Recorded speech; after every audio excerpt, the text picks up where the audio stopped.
abrir su Biblia en el primer libro de Samuel,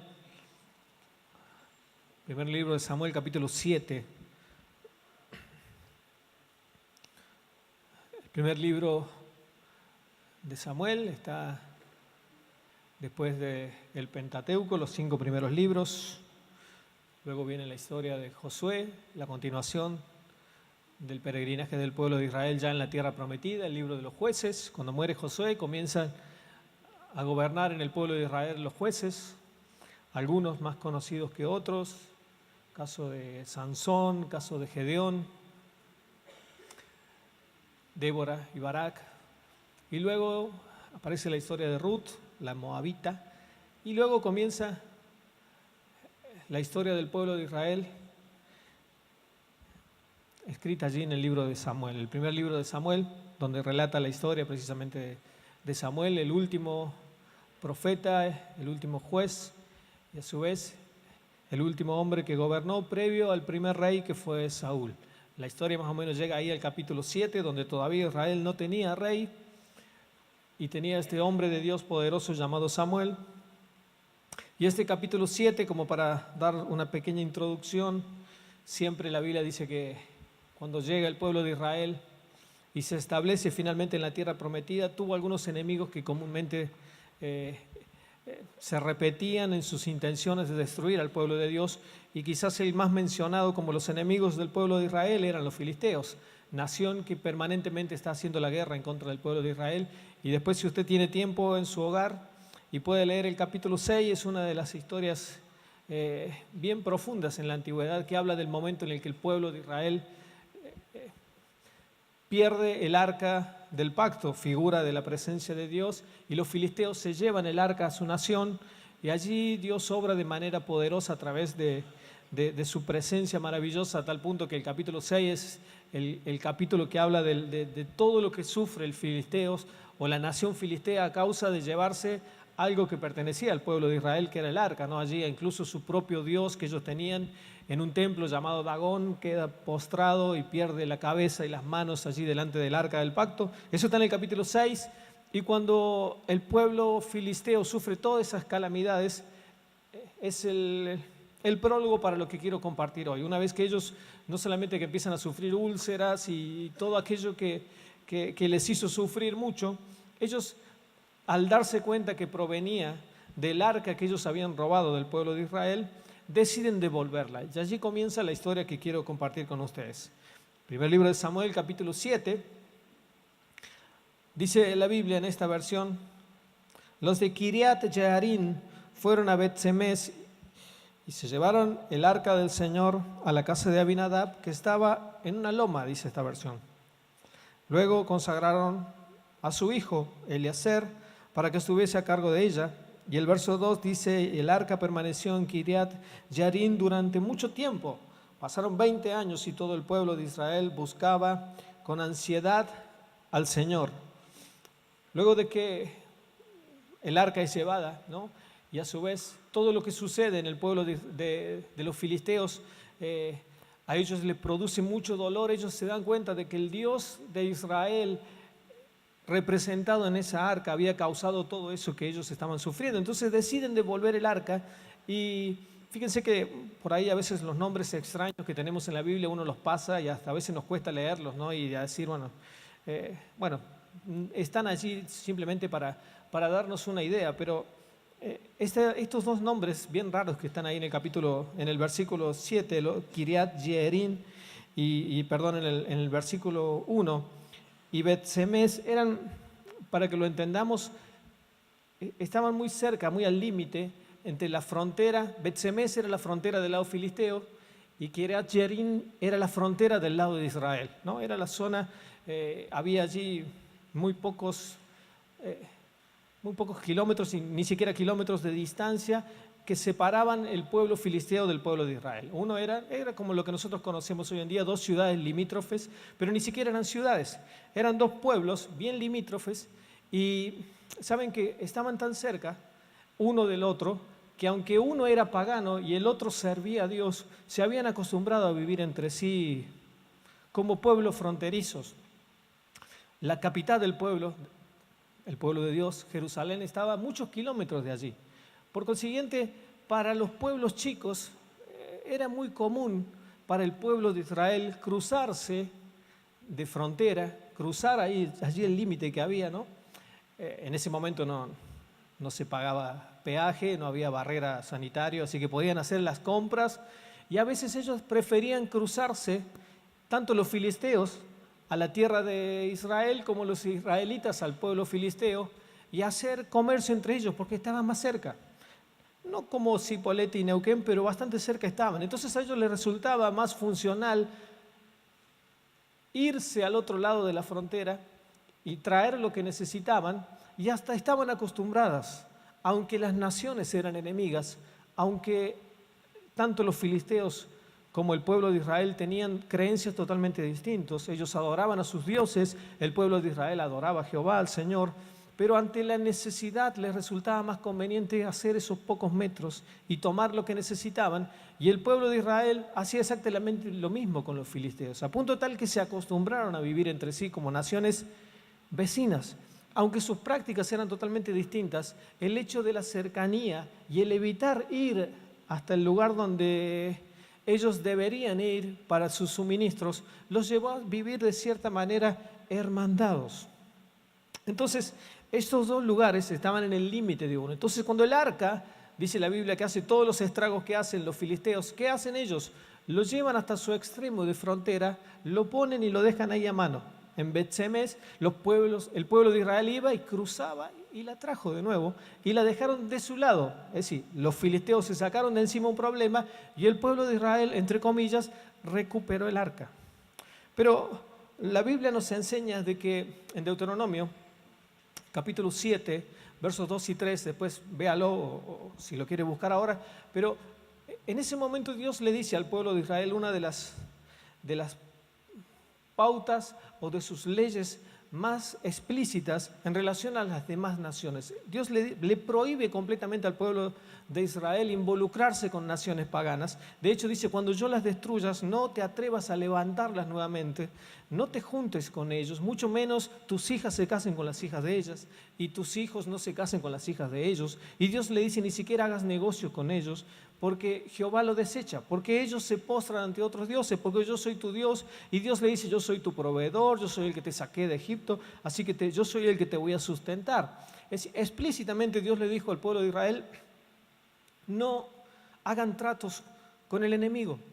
Sin embargo, el pueblo de Israel decidió, ya que me queda cerca y no tengo que ir hasta tan lejos, ¿qué tiene de malo pasar un poco el límite? ¿Qué tiene de malo acercarme y negociar con el enemigo para beneficio personal? No sé si me va entendiendo en lo espiritual a veces la conducta que muchas veces, hemos, ¿no?, inconscientemente adoptado. A veces en lugar de pagar un precio más alto para conseguir lo que necesito, acortamos caminos para lograr exactamente lo mismo, aunque las consecuencias sean mayores o sean dolorosas o sean tristes. Hoy en día es más fácil, ¿no? El Cambalache hablaba de todo lo que uno hace para conseguir un objetivo, aunque hoy da lo mismo que sea burro, que sea, ¿no? Hoy da lo mismo un gran profesor que el burro, ¿no? Porque si puedo conseguir el título pagando y al fin y al cabo logro el objetivo, ¿no? Y uno ve que escucha denuncias de alguien que nunca estudió, que nunca fue a ninguna y de pronto tiene tal título y lo consiguió de una manera que aquel que estuvo 10 años rindiendo y cursando, dice, pero de haber sabido, no. Y es como que es una avivada, una viveza, ¿no? Y lamentablemente aún en lo espiritual pasa lo mismo. Dios nos habla a través de su palabra y nos enseña a ser hombres y mujeres de bien, escogidos, apartados, separados, santos.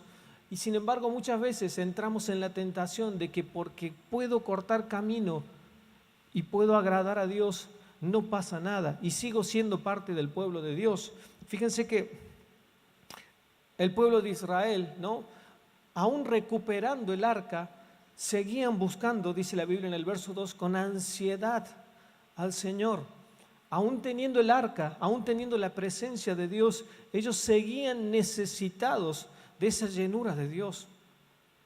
Y no sé si les habrá pasado, ¿no?, que quizás aún siendo conscientes de que somos parte del pueblo de Dios, muchas veces viene a nuestra mente o viene a nuestro corazón el deseo de hacer algo que no sé si está mal.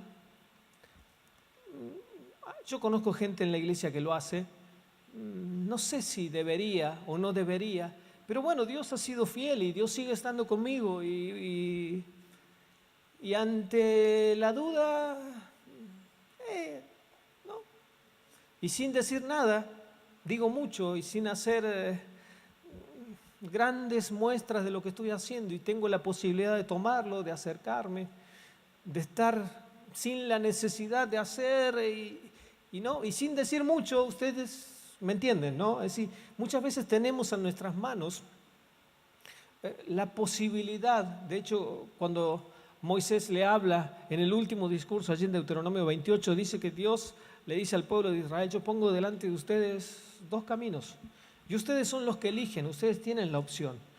Y me llama la atención de que aún teniendo la presencia de Dios, el pueblo de Israel buscaba con ansiedad al Señor, porque el hecho de que seamos hijos de Dios, eso no para nada nos garantiza de que tengamos la llenura de Dios en nuestras vidas. El hecho de que hayamos sido coronados como hijos de Dios no significa que nuestra vida sea un lugar de habitación para Dios. El hecho de que seamos hijos no quiere decir que gocemos de los beneficios o las bendiciones de ser hijos. Y como hijos, ¿no?, legales delante de Dios, hemos sido llamados a recibir y a heredar todo lo que Dios tiene.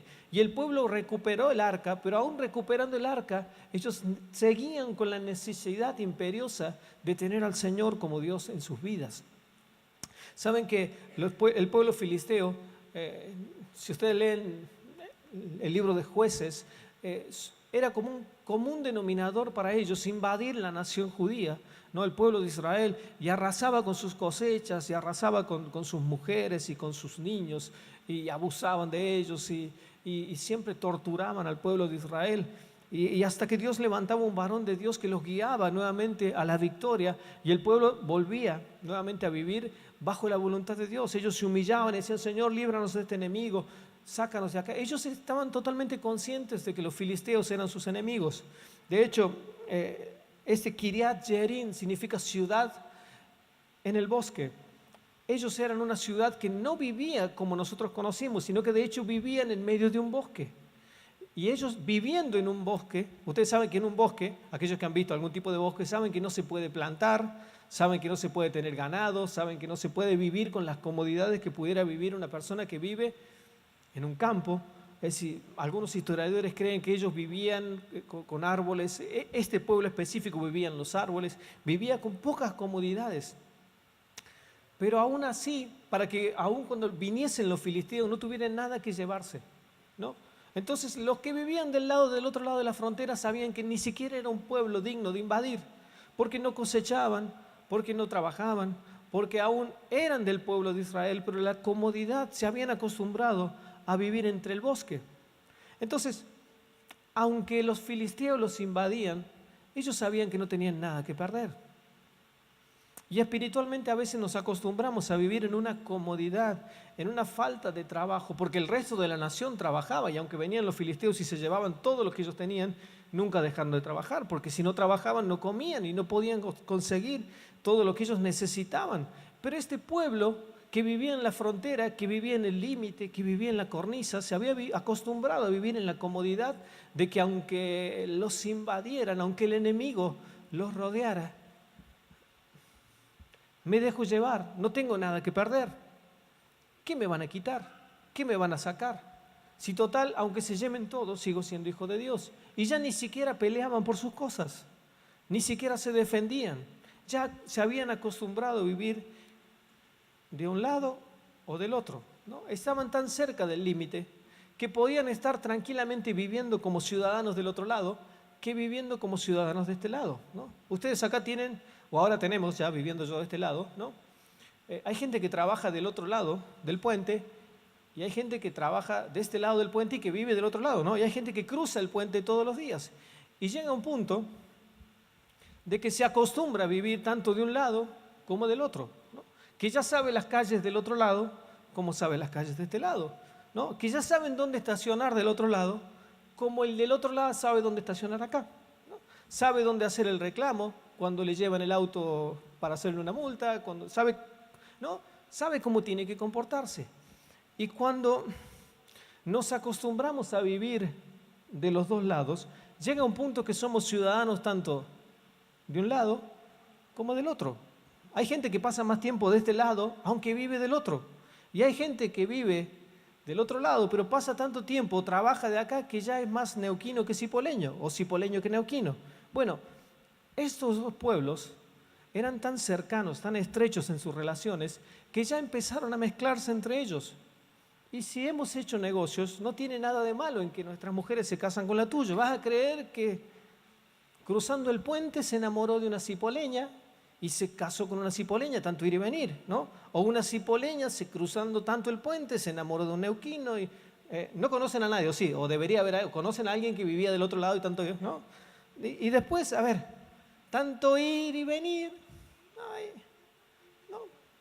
Allá en San Luis teníamos, ¿no? Entre San Luis y Mendoza quedó la cosa, decíamos, y sí se armaba, ¿no? Entonces, de hecho, mi madre es mendocina, mi papá es de San Luis, y entre San Luis y Mendoza salió la cosa, ¿no? Pero cuando nos acostumbramos a vivir tanto de un lado como del otro, llega un punto que no me pregunto si soy, no, que yo muero con lo mío, mis raíces, ¿no? Así. Y cuando nos acostumbramos a vivir espiritualmente entre lo que es de Dios y lo que no es de Dios, llega un punto que ya nuestro espíritu ni siquiera discierne lo que está bien de lo que está mal. Cuando me acostumbro a jugar con aquello que no tengo que jugar, llega un punto que cuando estoy tan inmerso en eso, que ya no me doy cuenta o ni siquiera me preocupo en saber si Dios está avalando lo que hago o lo que no lo hago. Aún cuando la presencia de Dios está de mi lado, me acostumbro tanto a vivir en el límite, en la cornisa, que ya no sé si estando de aquel lado estoy bien o estando de este otro lado estoy mejor. Y el pueblo de Israel empezó a jugar con el hecho de vivir en el límite, a punto tal de que empezaron a mezclarse y se empezaron a casar y empezaron a tener hijos. Y los que vivían del lado del pueblo de Israel, aún teniendo ellos un llamado eterno, empezaron a adorar los dioses que se adoraban del otro lado, porque era lo mismo ir del otro lado que vivir de este lado. Y no tiene nada de malo con que adore los del otro lado o adore los de este lado. Pues podemos adorar tu Dios o podemos adorar el mío.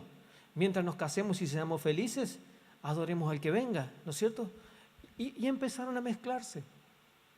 Y la Biblia nos dice de que aún el pueblo, teniendo el arca en su tierra, no eran bendecidos. Y si usted me acompaña allí con la lectura, dice la palabra de Dios en el verso, a partir del verso 3, pero Samuel dijo al pueblo: si ustedes desean volverse al Señor de todo corazón, desháganse de los dioses extranjeros y de las imágenes de Astarte, o la diosa más popular que tenían los filisteos. Dedíquense totalmente a servir al Señor y Él los librará del poder de los filisteos. Así que los israelitas echaron fuera a los ídolos de Baal y a las imágenes de Astarte y sirvieron solo al Señor. Si usted leía un versículo antes, se daba cuenta de que aún teniendo la presencia de Dios no eran bendecidos. Buscaban a Dios aún con ansiedad y sabían de que en cualquier momento eran invadidos nuevamente por los filisteos. Pero Samuel les dice: a ver, si nos ponemos las pilas con Dios, si dejamos de lado aquello que no conviene y si nos dedicamos a buscar a Dios en nuestro corazón, Dios nos va a bendecir. Y no está diciendo ningún secreto, no está diciendo nada que ustedes y yo no sepamos. Es decir, cuando ordenamos nuestras vidas, ordenamos nuestra prioridad y entendemos de que Dios es el Señor, que Él no comparte su gloria con nadie, que Dios nos quiere liberar, Dios quiere que seamos libres. ¿Cuántos creen que Dios quiere que seamos libres? ¿Cuántos están haciendo la campaña de 21 días? ¿Cuántos saben que esta semana estamos hablando de libertad? ¿No? Y cuando Dios dice, a ver, la forma de ser libres es ordenando sus vidas, es dejando de lado aquello que no nos hace bien, dejando de lado aquello que no conviene, sacando aquello que nos contamina. Fíjense que, a ver, el mensaje sigue siendo el mismo. Dios sigue hablando a su pueblo después de haberlos sacados de la esclavitud de Egipto, después de haberlos llevado por el desierto, después de haberlos purificado y todo lo que usted se imagina que atravesó el pueblo, aún el mensaje sigue siendo el mismo. Después de haber estado años dando vuelta por el desierto, la nación llega y vuelve a caer en lo mismo. Dice, bueno, pero podemos estar con aquellos y podemos estar allá y podemos estar acá y podemos hacer esto y podemos hacer aquello. Y aunque pasaron miles de años, lamentablemente aún dentro del cuerpo de Cristo, hay gente que sigue pensando que puede estar bien haciendo lo de aquel lado y puede estar siendo parte del cuerpo de Cristo. Puedo seguir con la presencia de Dios, pero puedo hacer aquello que no sé si está tan bien, porque Dios lo reprueba. Y yo no quiero hablar de cosas que Dios desaprueba, porque cada uno de los que estamos aquí tenemos testimonio del Espíritu Santo adentro nuestro. Entonces, hay cosas, yo no puedo decir, bueno, Dios desaprueba esto, Dios desaprueba aquello, porque creo que todos sabemos lo que Dios aprueba y lo que Dios desaprueba. No voy a ponerme a hablar del pecado, no, porque tendrían que dejar de hacer esto porque Dios lo condena. O tendrían que dejar de hacer aquello, no. Cada uno sabe. Y al tener el Espíritu Santo adentro nuestro, es el que nos guía a toda verdad. Y cuando nos guía, no se equivoca, no anda con dudas. Es decir, aquellas personas que dicen, mira, ¿qué tiene de malo hacer esto? O mirar aquello, o ir a tal lado. ¿Qué dice la Biblia de hacer esto o de hacer aquello? A ver, es muy simple. Para lo que vos no entendés y que está en la palabra, o si no te gusta obedecer lo que está en la palabra y entrar a buscarle la vuelta, hay algo que se llama Espíritu Santo y está en cada uno de nosotros. Y ese no se confunde, ese no se equivoca. Ahora, tenés la opción de obedecerlo o desobedecerlo. ¿Cuántos saben a qué me refiero, no? ¿Cuántas veces hemos estado por hacer algo que sabíamos que no lo teníamos que hacer, pero que igual lo hicimos? A ver, ¿alguien puede levantar la mano y decir, yo lo hice? Sí, yo así, ¿no? No, sí, o salvo yo nomás que, ¿no? ¿Cuántos saben que hubo veces que tuvimos que hacer algo que sabíamos que no estaba bien y sin embargo lo hicimos, ¿no? ¿Qué fue lo que nos pasó después? ¿No? Es como que adentro empezó todo, ¿no? Y el Espíritu Santo desde adentro empieza a clamar y nos empieza a decir, necesitas arreglar tu comunión con Dios. Pero llega un punto de que nos vamos acostumbrando, como el pueblo del pueblo de Israel, que empezó a convivir con lo que sabía que Dios desaprobaba y aunque sabía que estaba mal, me fui acostumbrando a hacerlo. Y llegó un punto que lo hago. Y tengo argumentos y empiezo a buscar en la Biblia, sí, pero hay un texto que dice, ¿no?, que no tiene nada de malo. Entonces hasta ya me acostumbro y hasta le busco base bíblica a saber de que lo que el Espíritu Santo me está diciendo en mi interior no me deja dudas. Y Dios nos libre, ¿no?, de no ser sensibles a lo que el Espíritu Santo nos está diciendo. Porque Él nos habla y Él nos hace recordar aquellas cosas que Dios ha hablado a nuestro corazón. Entonces, sería muy fácil decir, no, porque Dios dice que no a tal cosa. O a Dios no le gusta que hagas eso o que hagas aquello. Yo creo que el Espíritu Santo puede hablar a nuestro interior, a cada uno, cuando estamos por hacer algo que desagrada al Padre. Fíjense que la Biblia sigue relatando en los versículos siguientes que después de que Samuel le dice al pueblo de Israel, dedíquense a consagrarse a Él y Dios peleará por ustedes en contra de sus enemigos, ¿no? Saquen los dioses, saquen aquellas cosas. Y mucha gente puede decir hoy en día, pero yo no tengo dioses, yo adoro solamente a Dios. Y déjame decirte que todo aquello que se interpone en tu relación y Dios se transforma automáticamente en un Dios, te guste o no te guste. Todo aquello que está en el medio y estorba tu relación con Dios, aunque no te guste,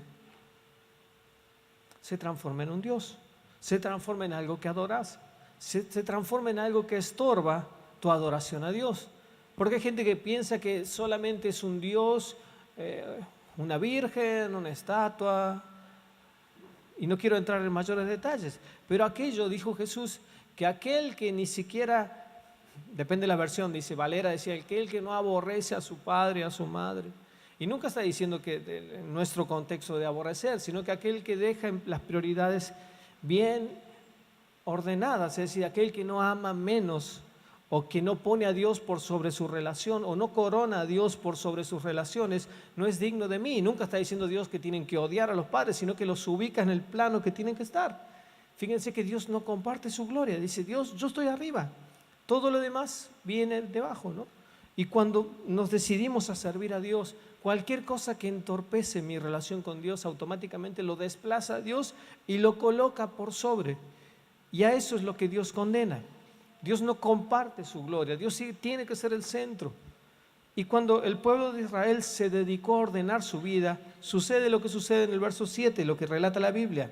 Cuando los filisteos se enteraron de que los israelitas se habían reunido en Mizpa, los jefes filisteos marcharon contra Israel. Y al darse cuenta de esto, los israelitas tuvieron miedo. Saben que cuando entramos en un proceso de libertad de nuestras vidas, no esperemos que el enemigo aplauda las decisiones que vayamos a tomar.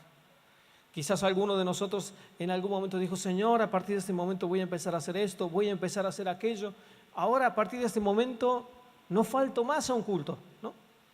Y te empiezan a caer los parientes del domingo, te empiezan a llamar, salís para la iglesia, se te rompe el auto.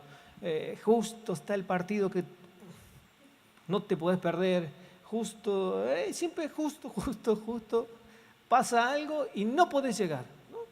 O te surge que te llaman, che, tengo 5 días para la cordillera, iba ahí con otra familia y me falló. Venite, que... Ay, vos voy, yo, cuenta conmigo, heme aquí, ¿no? Y es como que tengan... Y Dios se quedó ahí, pero justo tenía una palabra para vos este fin de... pero qué días maravillosos pasé contemplando la gloria y la belleza de Dios. Sí, tenés momentos para contemplar, pero Dios te quería hablar, ¿no? Y ya después te agarró el gustito, ¿vos sabés qué tal? Porque enganchó una oferta todos los domingos. Y el coto largó justo todos los domingos. ¿No? Y es como que Dios empieza a pasar a un segundo plano, porque no hay día como el domingo para hacer las compras donde no anda nadie. Y me di cuenta que no hay como la familia. Y de pronto, y la familia, no, porque yo quiero darle a la familia lo mejor, así que le doy el domingo. Es el primer día para la familia, no quiero que Y es como que, ojo, no quiero decir que la familia está mal, ni que vaya al coto, no. Estoy diciendo que cuando sacamos a Dios del centro y empezamos a poner nuestras prioridades, nuestros gustos, nuestros antojos, nuestras necesidades, en algún momento perdemos el equilibrio de nuestras vidas y Dios no comparte su gloria con nadie. Dios va a acomodar las cosas por las buenas o por las buenas. ¿No? Y vamos a terminar honrando a Dios o vamos a terminar dándole la espalda a Dios. Cuando el pueblo de Israel decidió alinearse y obedecer a Dios, el enemigo empezó a juntar a todos los suyos y dijo, vamos a hacer pedazo de eso porque vamos a conquistar lo que es nuestro. Dice el verso 10, mientras Samuel ofrecía el sacrificio, los filisteos avanzaron para atacar al pueblo de Israel. Pero aquel día el Señor lanzó grandes truenos contra los filisteos. Esto creó confusión entre ellos y cayeron derrotados ante los israelitas. Entonces los israelitas persiguieron a los filisteos hasta Mizpa y persiguieron y no quedó ninguno. Y el verso 12 dice, después de esto Samuel tomó una piedra y la colocó entre Mizpa y Sen y lo llamó Ebenezer, ¿no? Que significa piedra de ayuda, piedra de apoyo, ¿no? Y luego dijo una frase, ¿no? Que es, hasta aquí nos ayudó Jehová, hasta aquí nos ha ayudado el Señor. Cuando nos dedicamos a bendecir el nombre de Dios, Dios es el que pelea nuestras batallas. No dice que el pueblo de Israel nunca más peleó contra los filisteos. No dice que el pueblo de Israel a partir de ese momento cambió radicalmente sus decisiones. Dice que cuando el pueblo de Israel se decidió a invocar el nombre de Dios y dejar de lado, Dios empezó a pelear sus batallas. Y ni siquiera ellos tuvieron que pelear. Dios de algún lado trajo un trueno. Ustedes no están acostumbrados a los truenos que estamos acostumbrados los del norte. ¿Cuánta gente del norte hay aquí, no? Fuera de Neuquén. Y saben que para nuestros lados cuando truena, truena. No, yo acá veo que por ahí caen algunos truenos. No es como que lloran, gritan y patalean. Si ustedes supieran lo que son truenos, y que los agarran en el campo, en la ruta, y ¡ay, Dios mío! ¿No? Te tiemblan los vidrios. Y vos decís, voz de Dios ahí hablando, dice Job. Pero cuando estos estaban allí y empezó a tronar, ellos se dieron cuenta de que Dios era el que peleaba sus batallas. Y mi hermano, mi hermana, para ir terminando, cuando nos dedicamos a buscar a Dios y a poner las prioridades en el orden correcto y dejamos de estar jugando a dos puntas, Dios empieza a pelear nuestras batallas. ¿Cuántos dicen amén? Cuando nos dedicamos a caminar en santidad, a quitar lo que estorba mi relación con Dios, Dios empieza a pelear por mí. Y de hecho, esa piedra de apoyo sigue estando a nuestro lado. Cristo sigue siendo la roca. Cristo sigue siendo el lugar a donde nosotros acudimos. La Biblia dice que Él sigue siendo nuestra torre fuerte, nuestro refugio, nuestro pronto auxilio. Dios es la roca de los siglos. Es decir, esa piedra sigue estando a disposición de ustedes y mía. Pero esta roca yo la puedo establecer cuando ordeno mi vida, cuando encamino mis pasos hacia Dios, cuando dejo de lado aquello que no sirve.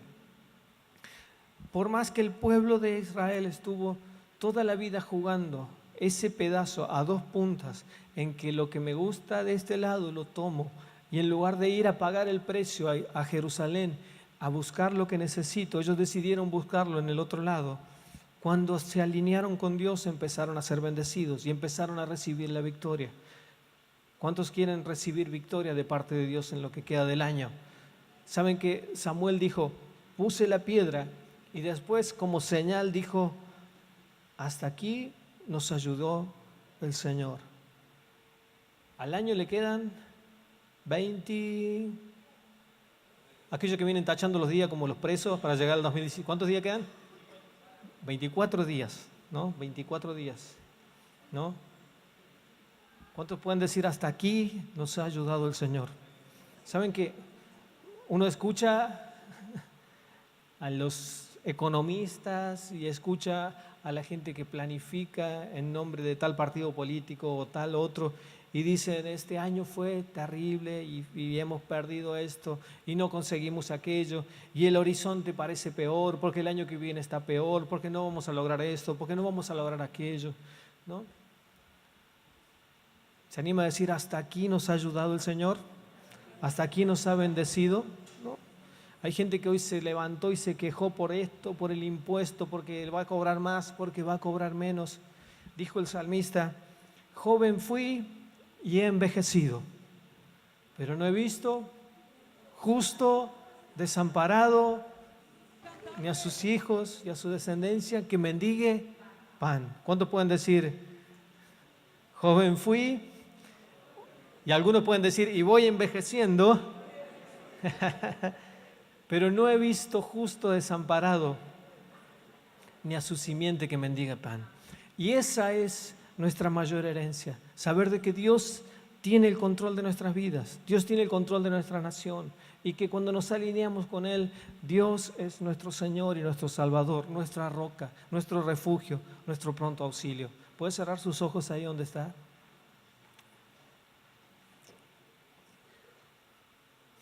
Quedan 24 días del año, pero si por un instante pudieras volver tu corazón a alguna situación en la que durante el año